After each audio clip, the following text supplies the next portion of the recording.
Welcome to the Real Estate Espresso Podcast, your morning shot of what's new in the world of real estate investing. I'm your host, Victor Manash. If you're loving what you're hearing on the show, go out, tell 2 friends today. Why keep all this goodness to yourself? On today's show, we're talking about a story that was on the front page of the Wall Street Journal. The story was about a company called Dean Foods. Dean Foods is America's largest milk dairy. Milk consumption has been declining for decades, and the company's really starting to feel the pinch. Multiplying the problem, Walmart used to represent 15% of the company's sales, and Walmart is now building their own captive supply chain for milk and opening their own milk production plants. For Dean Foods, the revenue from that one customer is about to go to zero. The company's hired bankers to review options including the sale of the company, privatization, or divestiture of some of the assets as milk consumption continues to decline in the U.S. Now, there could be several factors that contribute to declining sales. Part of the decline in consumption could be easily predicted through demographics. There are fewer young people in our population and, as a result, fewer new milk drinkers. Second, the health benefits of cow's milk for humans is being questioned by many nutrition experts. That, too, is partly responsible for the decline. But Dean Foods is suffering a far bigger problem than a shrinking customer base. They're suffering from a failure to assess their strengths and to truly leverage their strengths. As the largest dairy in America, they have a robust channel to market, and they have well-established relationships with the nation's supermarkets. Milk is a commodity, and when the value of a product is not clear, then the customer's buying decision almost always degenerates to price.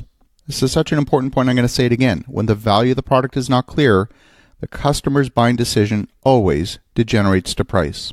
When the wife calls the husband at the office and says, "Could you please pick me up some milk on the way home?" she doesn't say, "Honey, can you please pick me up some Dean Foods milk?" She's likely to say, "Pick up some 1% milk on the way home," or "Pick up the one in the blue carton." There's no brand associated, there's no differentiation associated with the milk product or the company associated with it.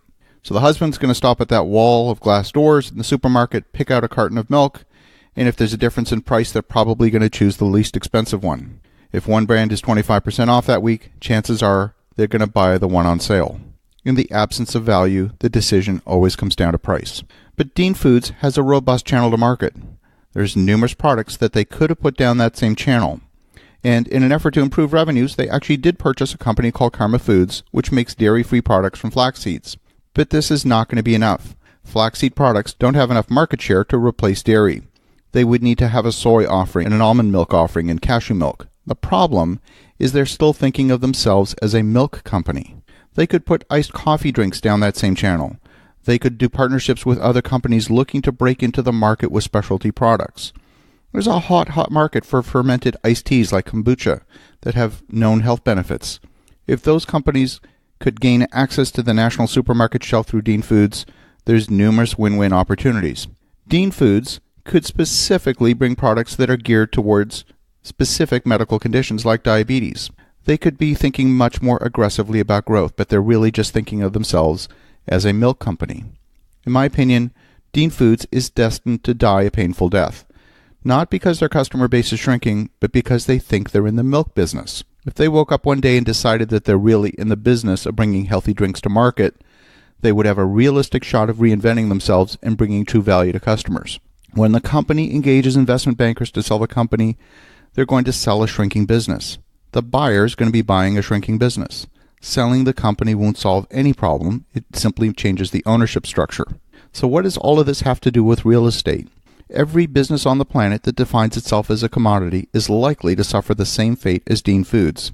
If your real estate product is a 2-bedroom, 1-bath apartment with laminate counters in the kitchen, that's about as unremarkable as skim milk, and you will forever be treated as a commodity. As you think about that, have an awesome rest of your day.